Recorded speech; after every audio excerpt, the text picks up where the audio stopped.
This budget should have been discussed on the floor of the State Assembly. The fact that it has been brought to the Parliament House tells you about the anomaly. This is not a regular thing that the state budget is discussed on the floor of the House here. But there is a story about why this budget is here and what does this budget speak of. First of all, it speaks of the exclusions and the contemptuous nature in which the present government has dealt with the state of Manipur. The number will speak, the measures that is reflected on the budget speaks. We have talked a lot about Prime Ministers not visiting the state. Initially, at the beginning of the crisis in 2023, I was heard that the Prime Ministers did not visit. Today, I'm almost indifferent. Whether he visits the states or not does not matter anymore. But the rest of the country should know that there is no visa issue for the Prime Minister to visit the country.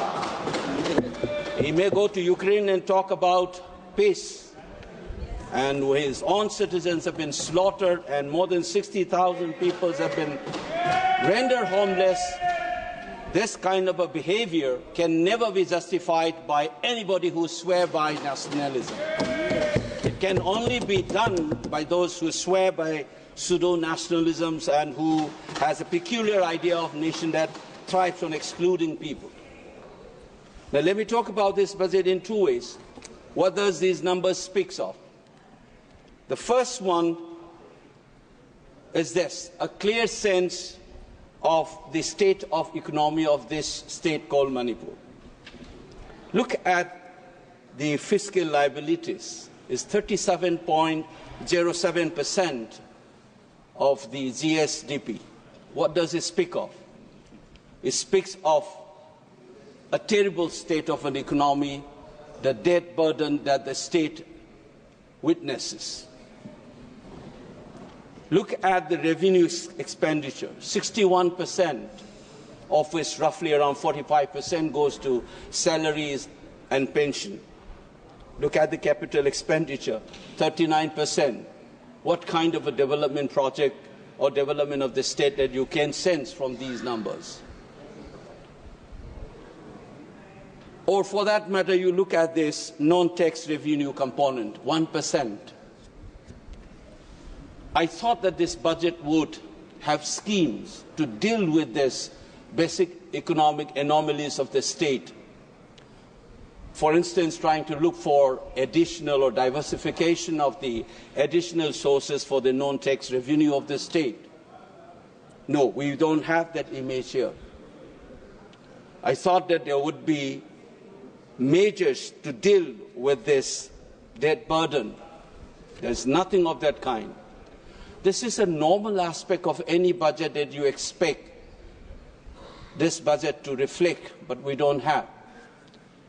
But over and above this, you have this crisis for 21 months.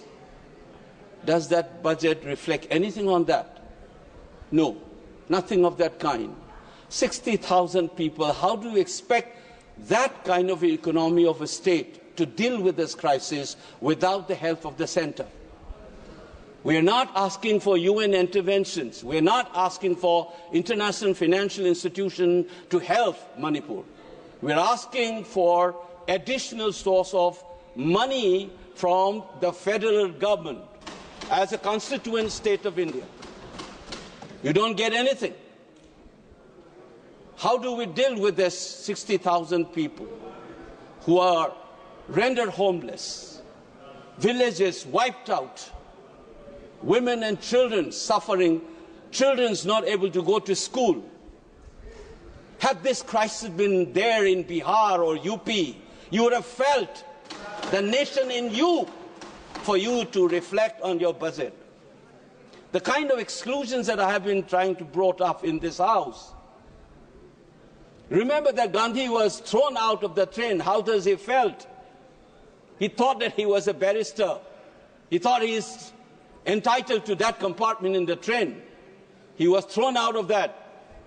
Bankim Chandra Chattopadhyay, when he was told that India does not have history, That sense of invisibility is what this government has been doing.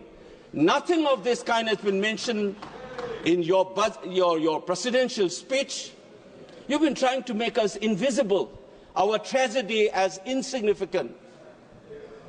And you expect the people of this state to feel like any other Indians and be proud of being an Indian. People have begun to start asking questions about the relationship between our state and the Union of India. People are remembering the instrument of accession. People are remembering that controversial merger agreement. Why? Because you have allowed the feelings to be groomed like that. And this budget is an addition to that series of action that you have conducted. I'll give one more example, which I felt as I sat in this house and listened. I've seen floods in my home state. Even the Raj Bhavan was inundated. Every year it has become a ritual. Did the budget reflect anything on that in the national budget? Does it reflect in this budget as well? Nothing of that kind. 11,500 crore, 11,500 वाला जो दिया गया था आपने बिहार को, क्यों? Because Bihar is more Indian than Manipur. You think that you said that you will try to help the state of Assam and Himachal for the flood. Nothing has been said about Manipur. Ask your governor how the residents of that Raj Bhavan was inundated. Was it a foreign country? Or even if it were an ambassador's house, you would have invested. This is a state's governor. Under the Union of India, you don't bother and you expect us to feel normal, being included. Madam Chairperson, I am representing a voice. I have taught generations in this country, from Kanyakumari to Kashmir, from Gujarat to Nagaland. For 30+ years, I've seen this. And you think it's normal that we, as people's representative in this House, will continuously throw this kind of insults? This budget is the same story that I have been witnessing. What do we do now?